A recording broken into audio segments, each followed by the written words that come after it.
혹시 여러분도 이런 경험 있으신가요? 어릴 때 그렇게 가깝던 형제자매와 요즘은 명절에도 어색하고 연락조차 뜸해진 경험 말입니다. 오늘 이 이야기 끝까지 들어보세요. 분명 마음이 편해지실 겁니다. 안녕하세요, 여러분. 지혜담입니다. 오늘도 우리 인생에 깊은 위로가 되는 이야기를 가지고 찾아왔습니다. 벌써 구독자 여러분들과 함께한 지 꽤 오래됐는데요. 아직 구독을 안 하신 분들은 지금 바로 구독 버튼 꾹 눌러주세요. 그리고 오늘 이야기가 마음에 드시면 좋아요도 꼭 눌러주시고요. 오늘은 참 무겁지만 현실적인 주제를 다뤄보려고 합니다. 바로 형제자매가 나이 들수록 왜 남처럼 멀어지는가에 대한 이야기입니다. 제가 최근에 한 시청자분께 이런 사연을 받았어요. 60대 중반이신 분인데 이런 말씀을 하시더라고요. 선생님, 저희는 5남매예요. 어릴 때는 그렇게 가까웠는데 지금은 1년에 명절 때 한두 번 보는 게 전부예요. 부모님 돌아가신 후로는 더욱 그렇고요. 제가 뭔가 잘못한 건가요? 형제들이 저를 싫어하는 건가요? 이런 고민 여러분도 한 번쯤은 해보셨을 겁니다. 특히 우리 50, 60, 70대에는 더욱 절실하게 느끼시는 분들이 많으실 거예요.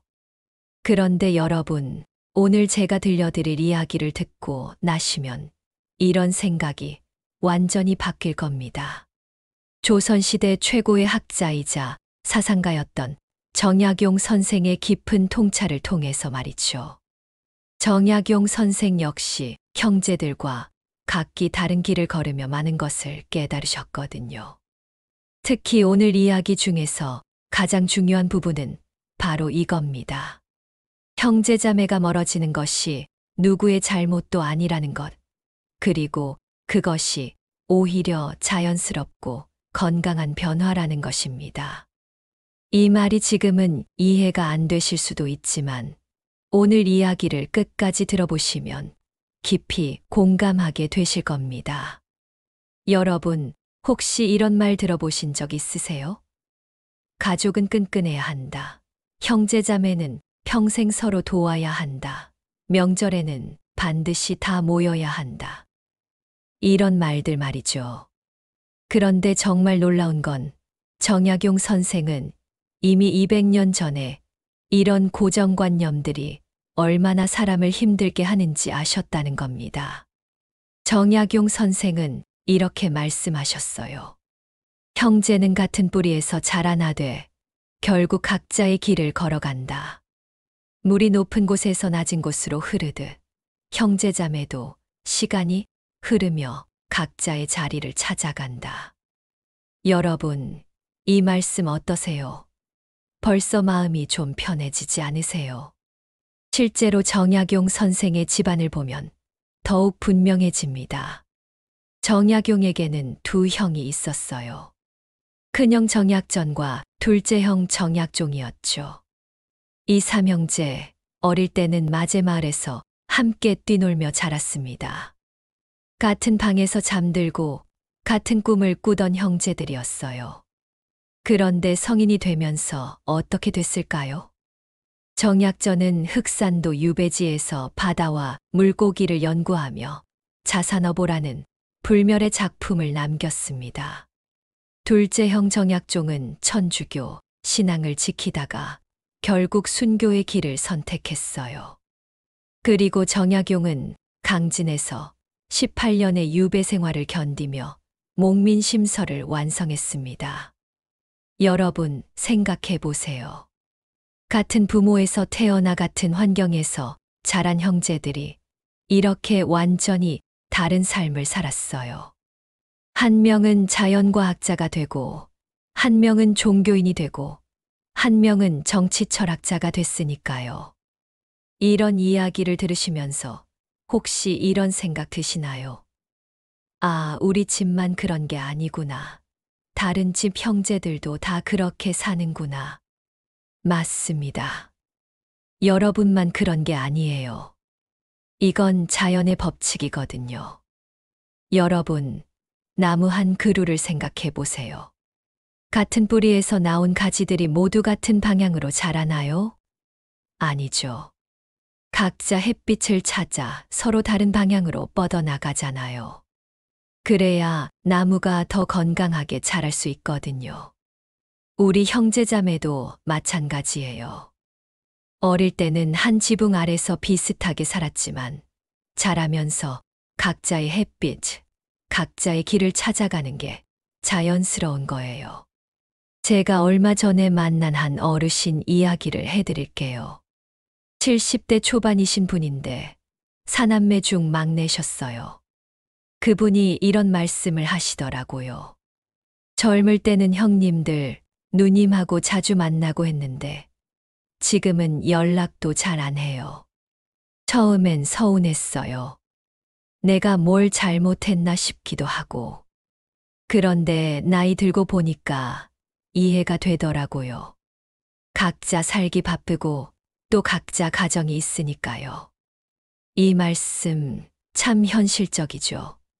여러분도 공감되지 않으세요? 여러분, 혹시 지금까지 이런 죄책감을 갖고 계셨나요? 내가 형제들한테 연락을 더 자주 했어야 했는데, 내가 더 챙겼어야 했는데, 내가 먼저 다가갔어야 했는데. 오늘부터는 그런 생각 그만하세요. 정말로요. 정약용 선생은 이렇게 말씀하셨어요. 젊은 시절에는 친구가 인생의 큰 의미였다. 형제도 마찬가지다. 어릴 때는 서로가 전부였다. 함께 놀고 함께 배우고 함께 꿈꾸었다. 그러나 나이가 들면서 각자의 가정을 꾸리고 각자의 일을 하게 되면서 자연스럽게 멀어진다. 이것은 잘못이 아니다. 성장의 과정이요. 인생의 이치다.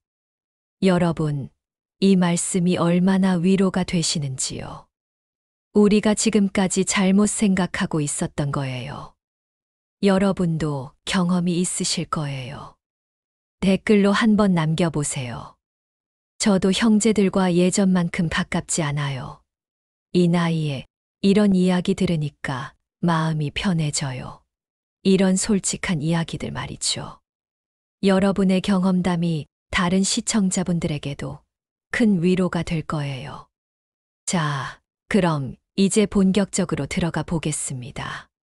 도대체 우리 형제자매들이 나이 들수록 왜 멀어지는 건지, 그 구체적인 이유들을 하나하나 살펴보고 또 이것을 어떻게 받아들여야 하는지 정약용 선생의 지혜를 통해 알아보겠습니다. 특히 오늘 제가 준비한 내용 중에서 가장 중요한 것이 바로 7가지 멀어지는 이유와 3가지 마음가짐인데요. 이것만 제대로 이해하시면 앞으로 형제 관계 때문에 스트레스 받으실 일이 훨씬 줄어들 거예요. 자, 그럼 이제 본격적으로 형제자매가 멀어지는 이유들을 하나씩 살펴보겠습니다. 첫 번째는 바로 가치관의 변화입니다. 여러분, 생각해 보세요. 어릴 때는 다 비슷했잖아요? 같은 부모 밑에서 자라니까 생각하는 것도 비슷하고 좋아하는 것도 비슷했어요. 그런데 나이가 들면서 어떻게 됐나요? 한 형제는 보수적이 되고 다른 형제는 진보적이 됐어요. 한 명은 종교 열심이고 다른 한 명은 현실만 중요하게 생각해요. 정치 이야기라도 나오면 서로 다른 의견 때문에 말다툼이 벌어지기도 하고요. 정약용 선생의 경우도 그랬어요. 둘째 형 정약종은 천주교 신앙에 완전히 빠져서 내세의 구원만 생각했어요. 반면 정약용은 현세의 개혁, 즉 지금 당장 백성들의 삶을 어떻게 개선할지만 고민했거든요. 똑같은 부모에서 태어났는데 추구하는 가치가 완전히 달랐던 거죠. 그런데 이게 누구 잘못인가요? 아니에요. 이게 바로 성장이에요. 두 번째 이유는 경제적 격차입니다.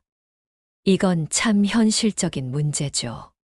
어릴 때는 다 똑같이 가난했어요. 아니면 다 똑같이 넉넉했고요. 그런데 각자 살아보니까 어떤가요?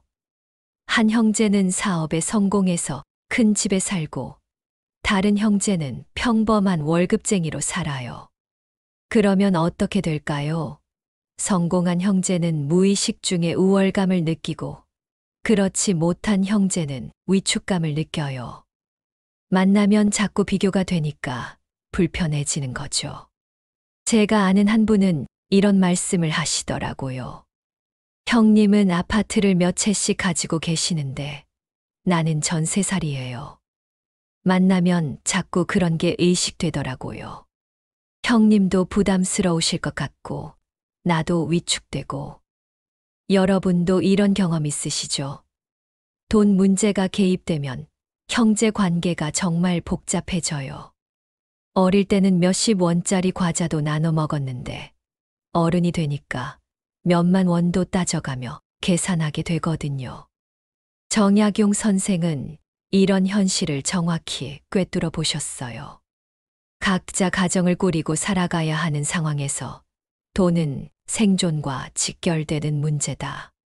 가족의 생계가 우선일 수밖에 없다고 하셨거든요. 세 번째는 지리적 거리예요. 이것도 정말 현실적인 문제죠. 어릴 때는 한 집에서 살았잖아요. 그런데 각자 결혼하고 직장을 구하면서 뿔뿔이 흩어져요.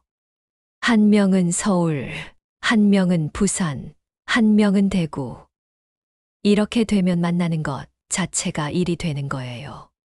젊을 때는 그래도 괜찮았어요. 몇 시간 차 타고 가는 것도 즐거웠고요. 그런데 나이 드니까 어떤가요? 몸도 아프고 여행하는 것 자체가 피곤해져요. 한 시청자분이 이런 사연을 보내주셨어요. 저는 서울에 살고 형님은 광주에 사세요. 만나려면 KTX 타고 가야 하는데 나이 들어서는 그것도 힘들어요. 허리도 아프고 소화도 안 되고.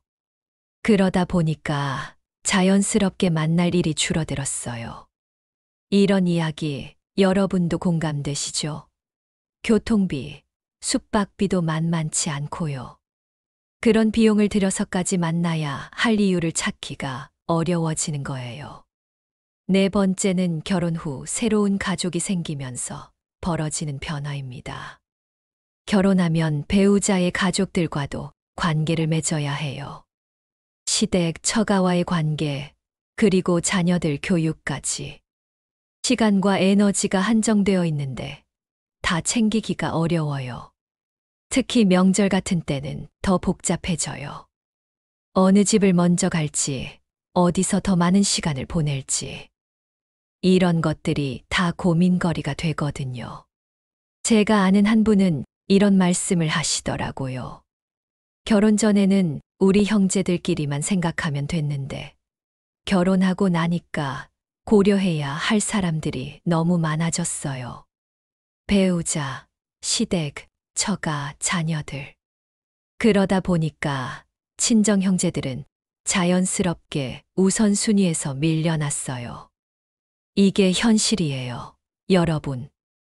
그리고 이게 정상이에요. 새로 만든 가족이 원래 가족보다 우선이 되는 게 자연스러운 거거든요. 다섯 번째는 부모님이 돌아가신 후의 변화입니다. 이건 정말 많은 분들이 경험하시는 일이에요. 부모님이 살아 계실 때는 모일 이유가 분명했어요. 생신 때, 명절 때 부모님을 중심으로 자연스럽게 모였거든요. 그런데 부모님이 돌아가시면 그 구심점이 사라져요.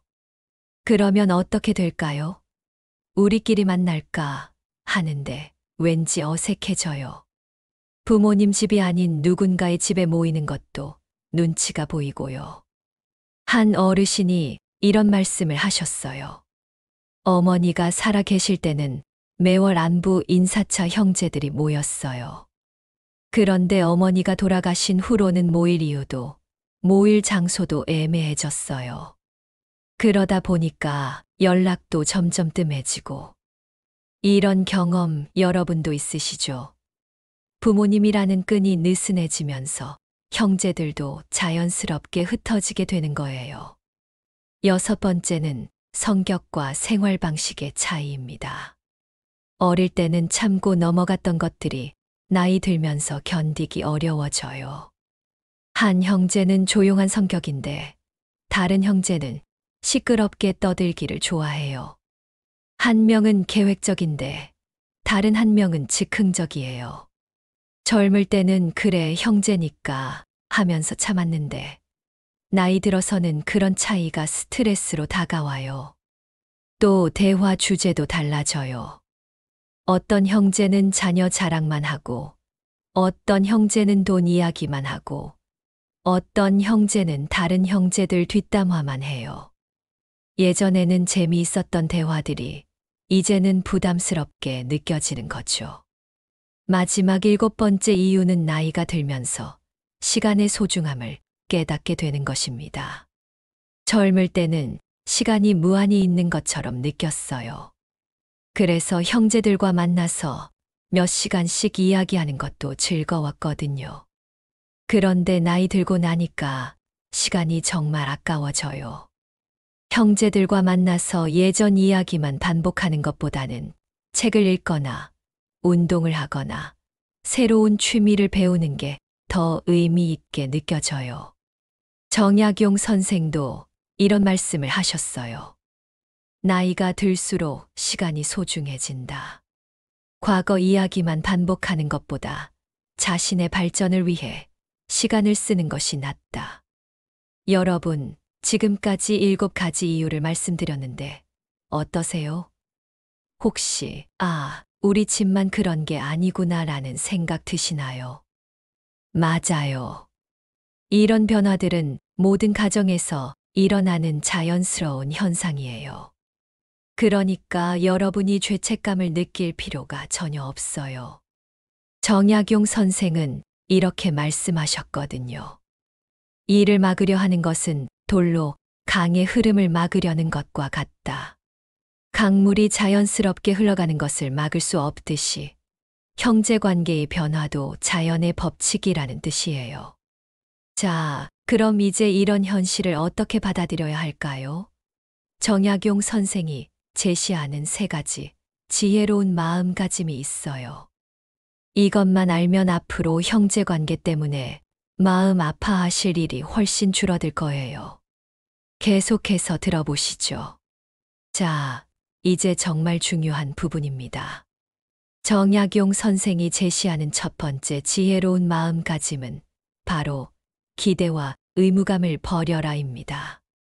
여러분, 솔직히 말씀해 보세요. 지금까지 형제들에게 이런 기대 안 하셨나요?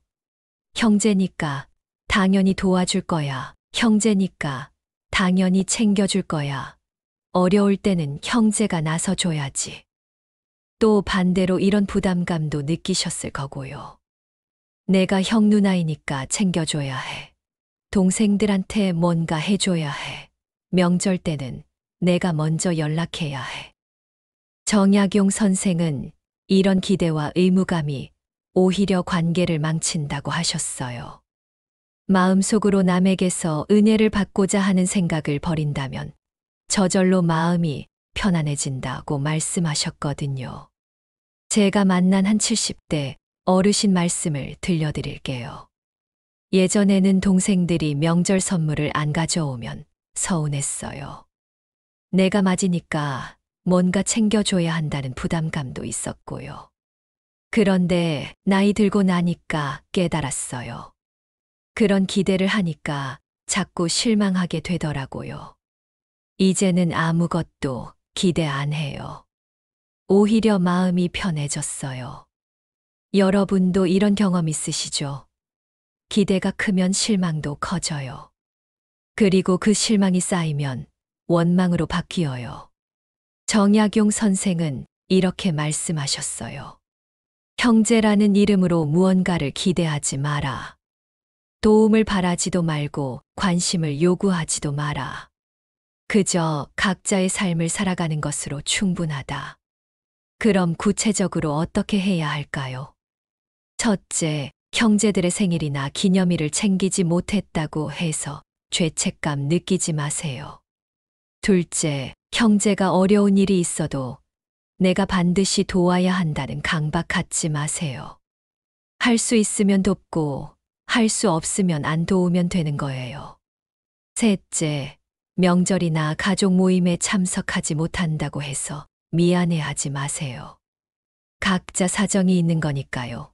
혹시 지금 이런 생각 드시나요? 그래도 가족인데 너무 냉정한 거 아닌가? 아니에요. 이게 오히려 더 건강한 관계를 만드는 방법이에요.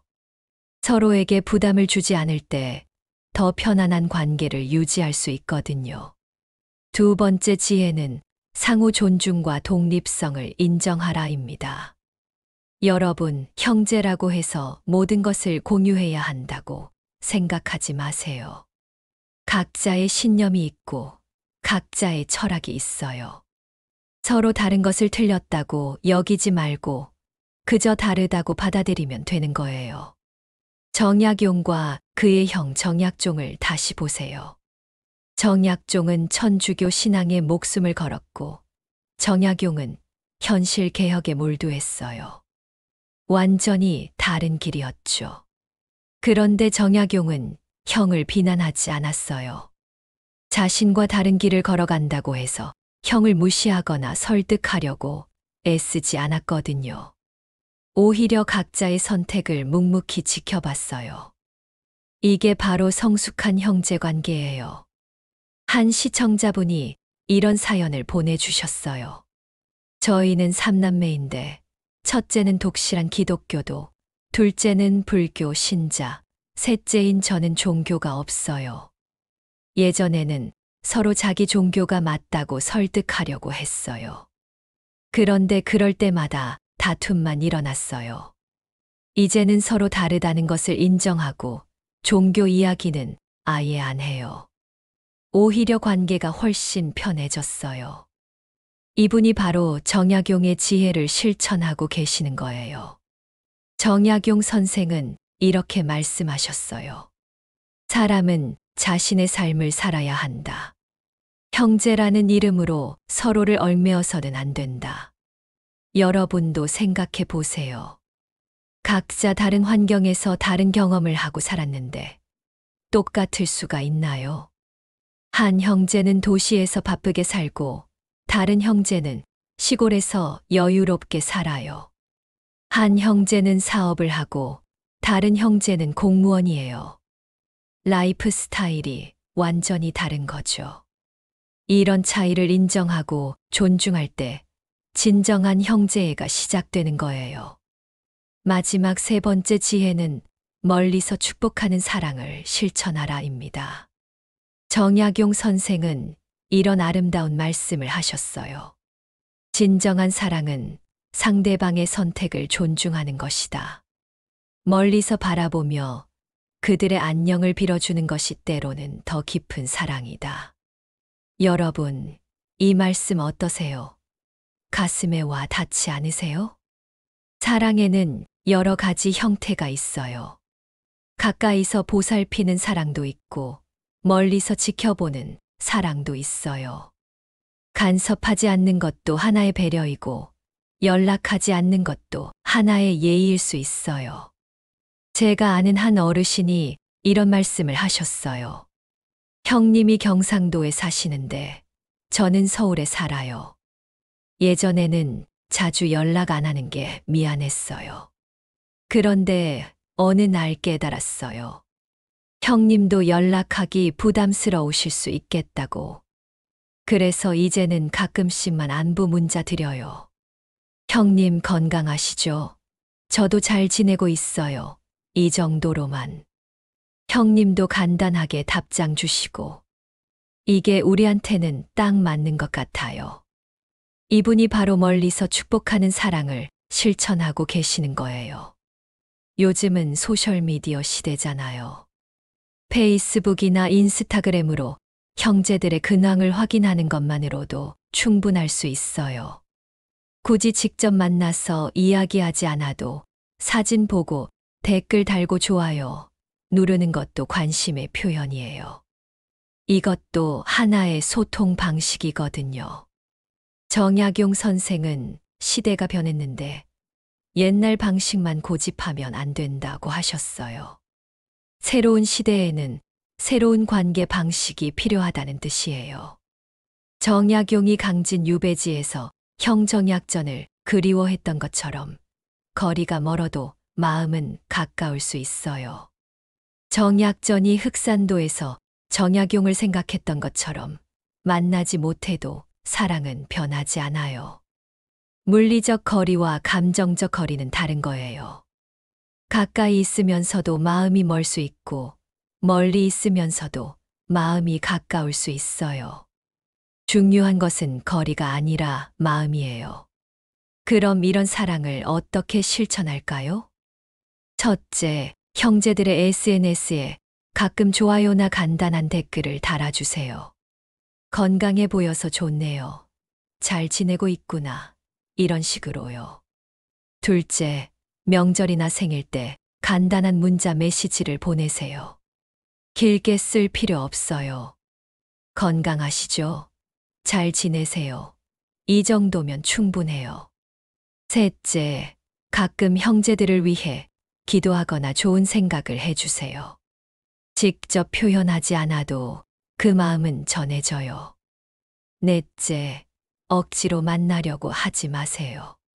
자연스럽게 만날 기회가 생기면 만나고 아니면 안 만나도 되는 거예요. 여러분, 지금까지 3가지 지혜를 말씀드렸는데 어떠세요? 혹시 이렇게 해도 되는구나 라는 마음의 여유가 생기셨나요? 맞아요. 형제 관계도 부담스럽지 않게 자연스럽게 유지하면 되는 거예요. 서로에게 짐이 되지 않는 것이 진정한 사랑이거든요.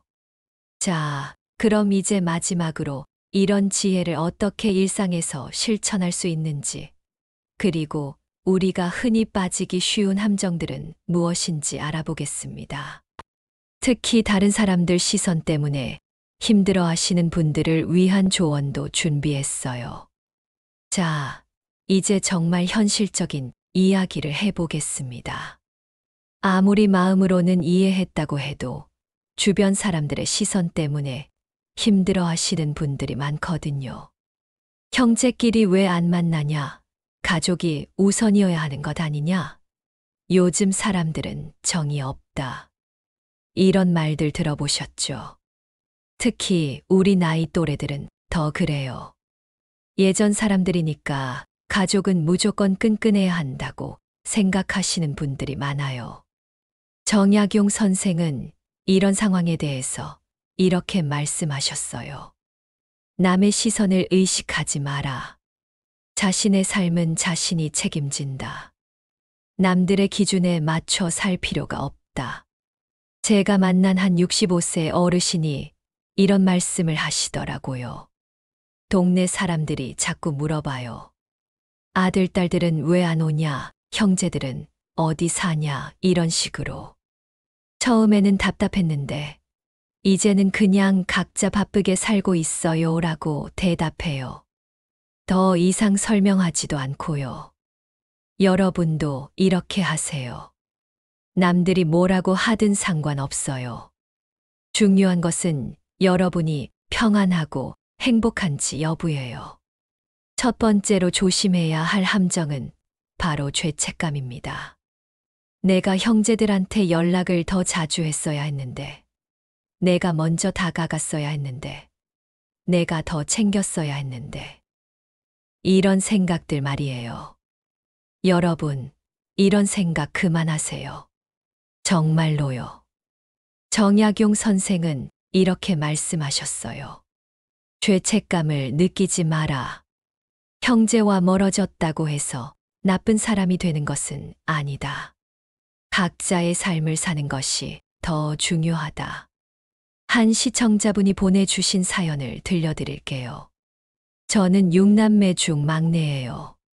형님들, 누나들과 연락이 뜸해져서 계속 죄책감을 느꼈어요. 내가 막내니까 더 챙겨드려야 하는 건 아닐까 싶어서.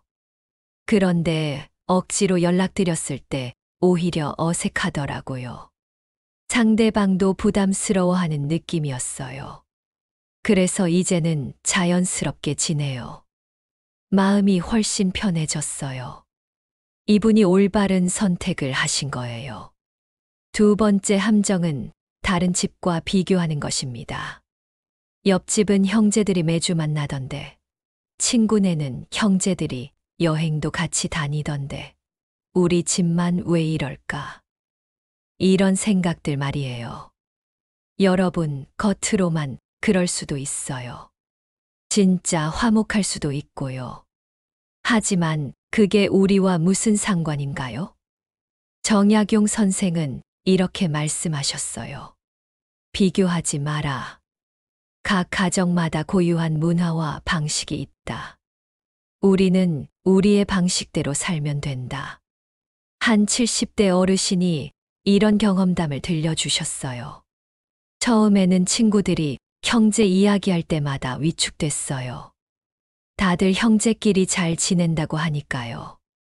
그런데 나중에 알고 보니까 겉으로만 그런 경우가 많더라고요. 속으로는 다들 비슷한 고민을 하고 있었어요. 세 번째 함정은 드라마나 영화에서 나오는 완벽한 형제 관계에 대한 환상입니다. TV에서 보면 형제들이 항상 화목하고 서로 도와주고 어려울 때마다 달려와 주잖아요. 그런 걸 보면서 우리는 왜 안 그럴까 하고 아쉬워하는 거예요. 그런데 여러분, 그건 허구예요. 현실의 형제 관계는 그렇게 완벽하지 않아요. 갈등도 있고, 질투도 있고, 무관심도 있어요. 이게 정상이에요. 정약용 선생도 미디어에서 그리는 이상적인 형제 관계에 현혹되지 말라고 하셨을 거예요. 현실을 받아들이는 게 중요해요. 그럼 이제 구체적으로 어떻게 실천할 수 있는지 5가지 방법을 말씀드릴게요. 첫 번째, 연락의 부담을 줄이세요. 매주 안부 전화할 필요 없어요. 몇 달에 한 번, 아니면 명절 때만 간단한 문자 보내는 것도 충분해요. 잘 지내시죠? 건강하세요. 이 정도면 되거든요.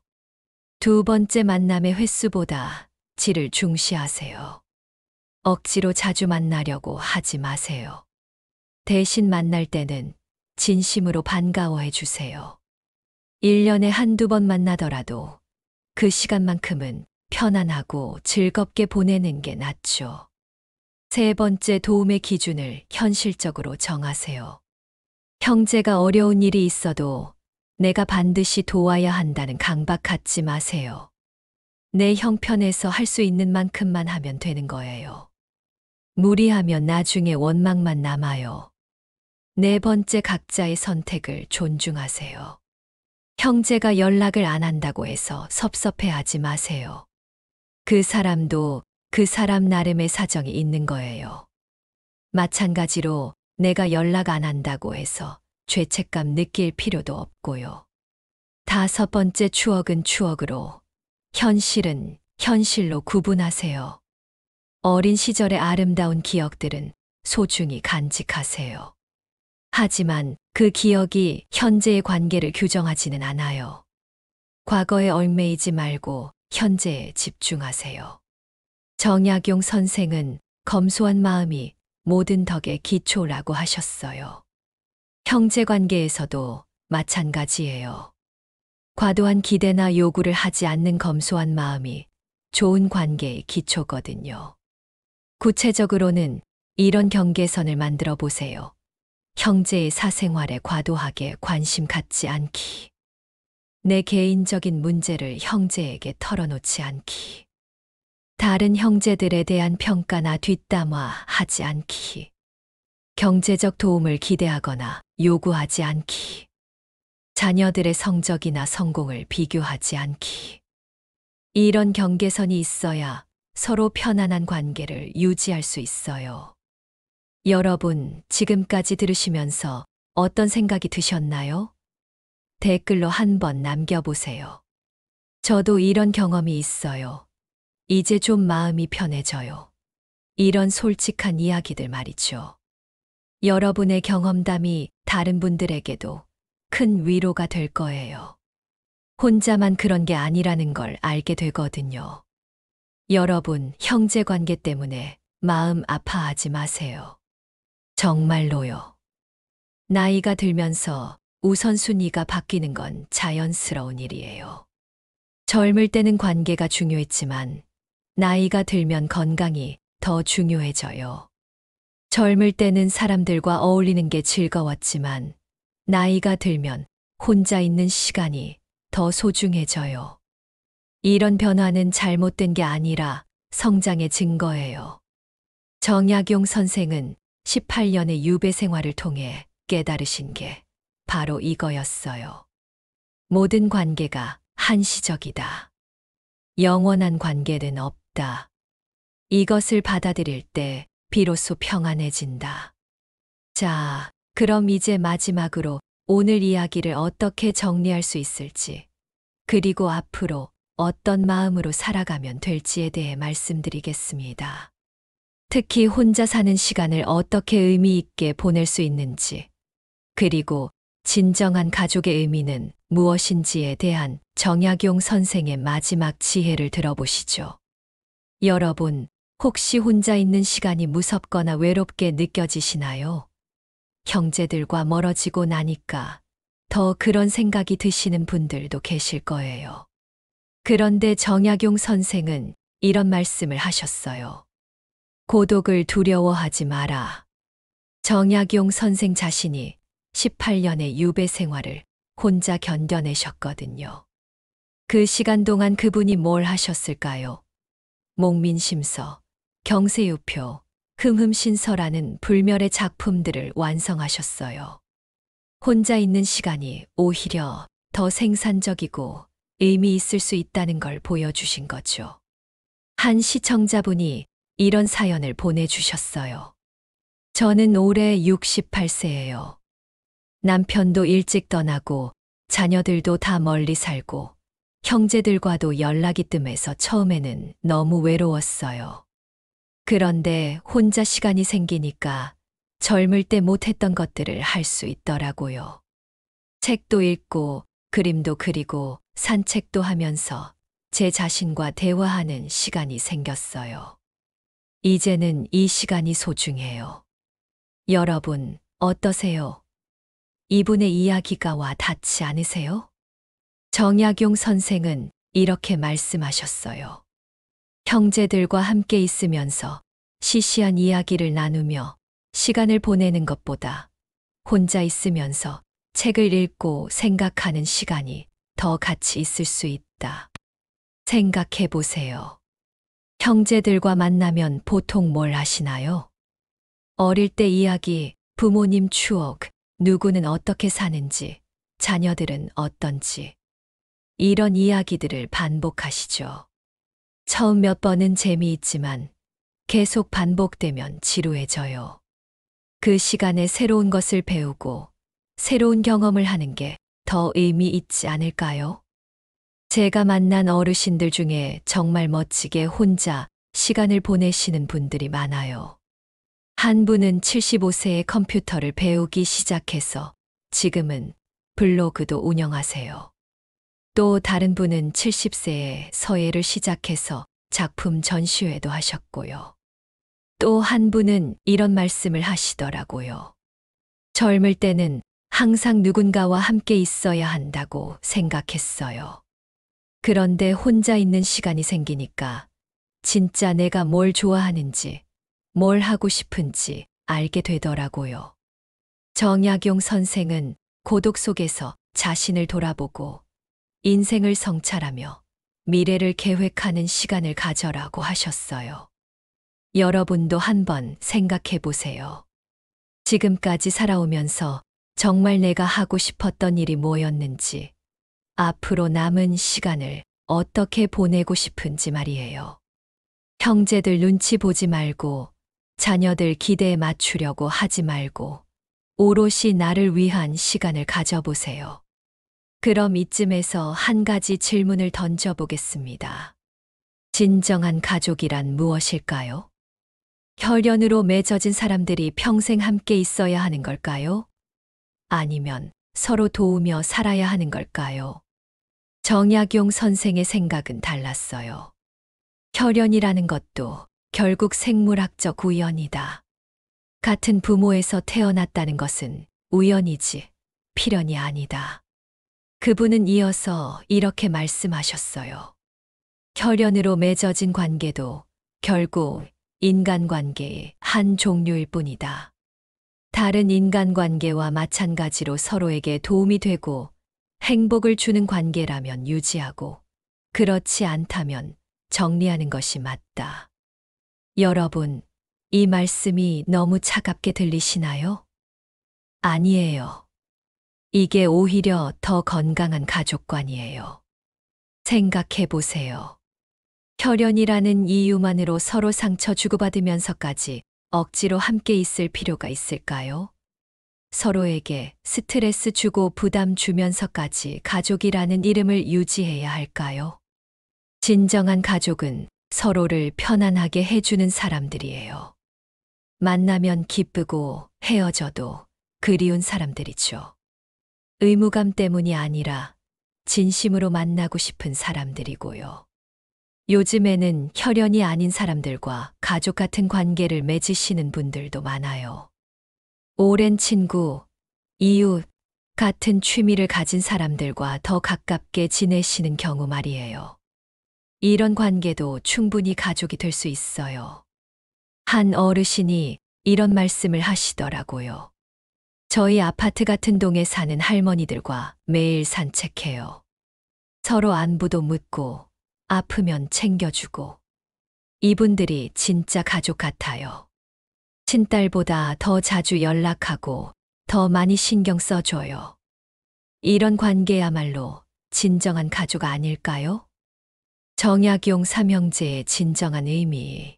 다시 정약용 삼형제 이야기로 돌아가 보겠습니다. 정약전은 흑산도에서 자산어보를 쓰며 자신만의 길을 걸었고, 정약종은 천주교 신앙을 위해 순교했으며, 정약용은 강진에서 백성을 위한 개혁안을 연구했어요. 그들은 서로 다른 길을 걸었지만 각자의 자리에서 최선을 다했어요. 그 결과 모두 역사에 이름을 남겼죠. 이게 바로 진정한 형제 아닐까요? 함께 있지는 않았지만 각자의 자리에서 빛나는 것 말이에요. 만약 그들이 한 곳에 모여 있었다면 어땠을까요? 서로의 신념 차이로 갈등이 생겼을 거예요.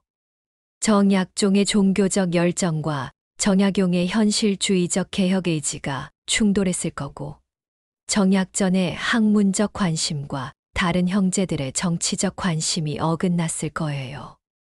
서로 떨어져 있었기 때문에 각자의 재능을 마음껏 발휘할 수 있었던 거죠. 여러분도 마찬가지예요.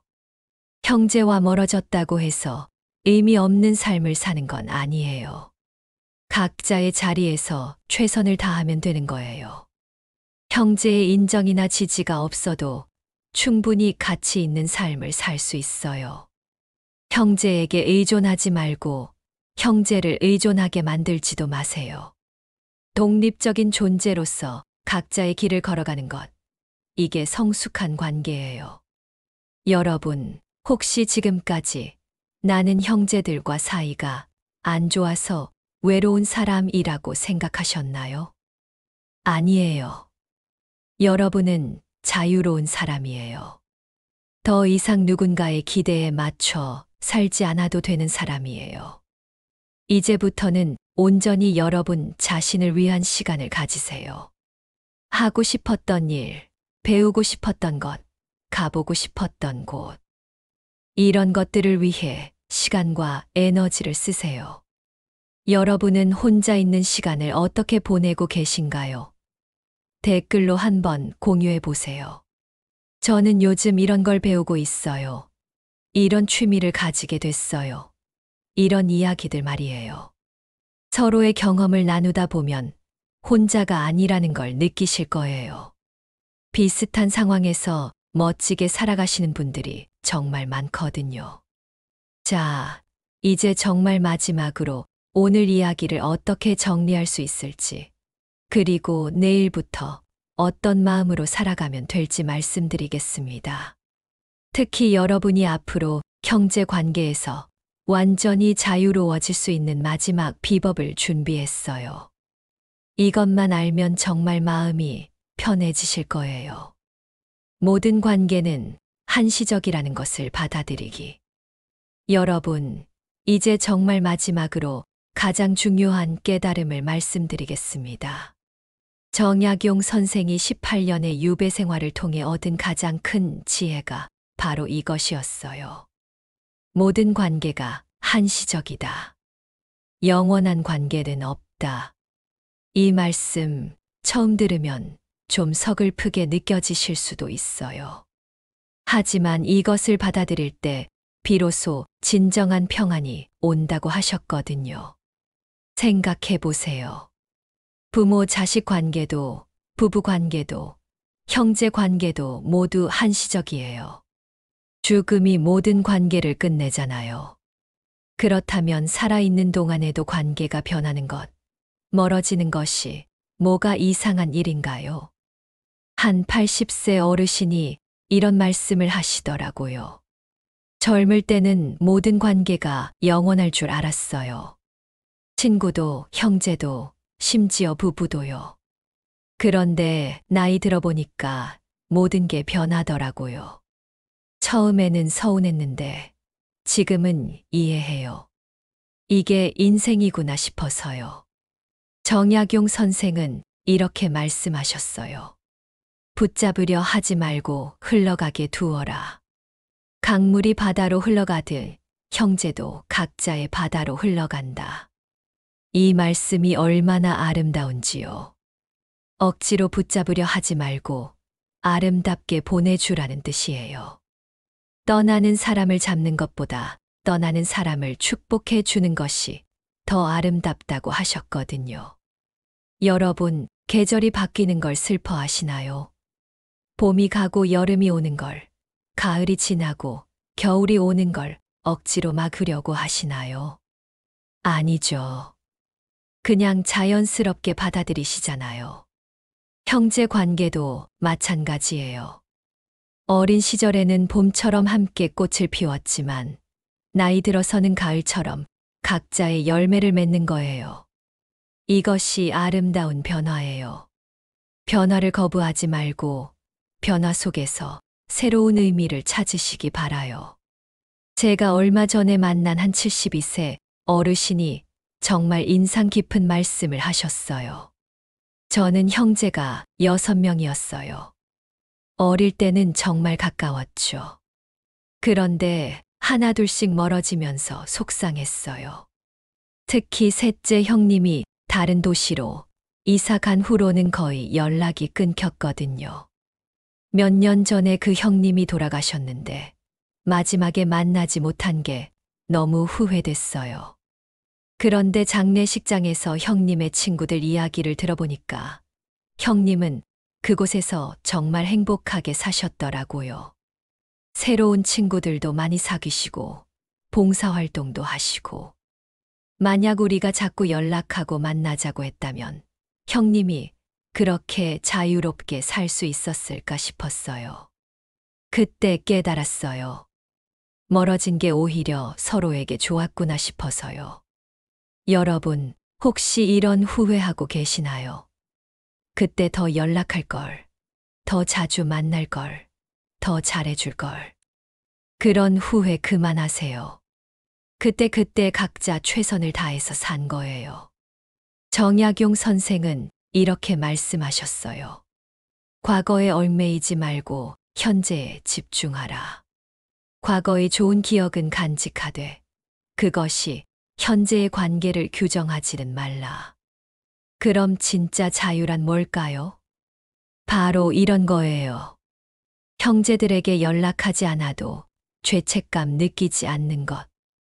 명절에 못 가도 미안해하지 않는 것. 다른 사람들이 뭐라고 해도 흔들리지 않는 것. 혼자 있는 시간을 즐길 수 있는 것.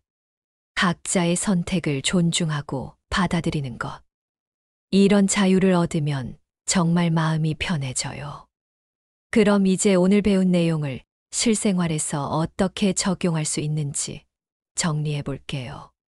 내일부터 이렇게 생각하세요.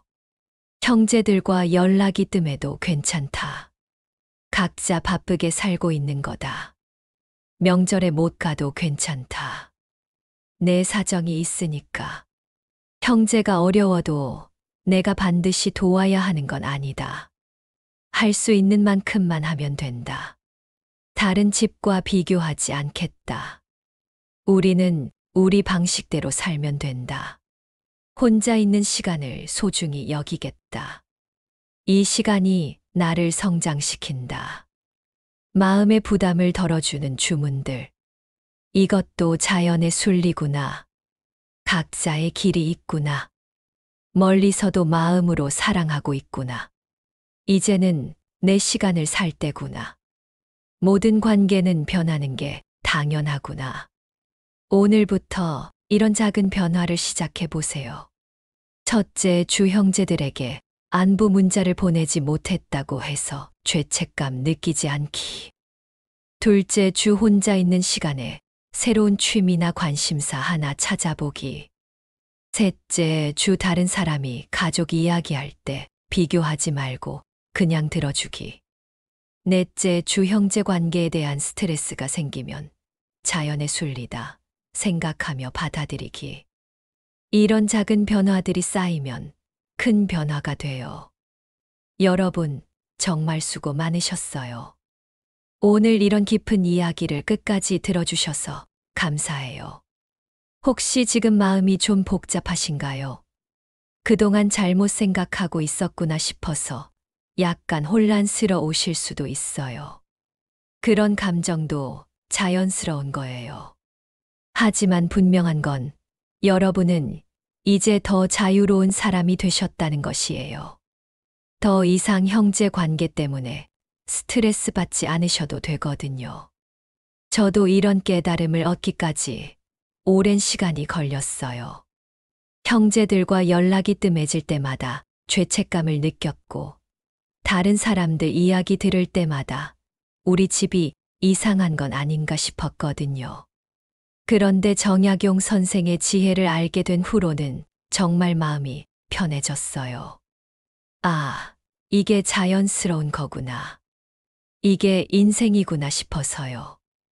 여러분도 분명 그런 평안을 느끼시게 될 거예요. 우리는 혼자가 아니에요. 이런 고민을 하는 사람들이 정말 많거든요. 댓글을 보시면 아시겠지만 비슷한 상황에 계신 분들이 얼마나 많은지 모르겠어요.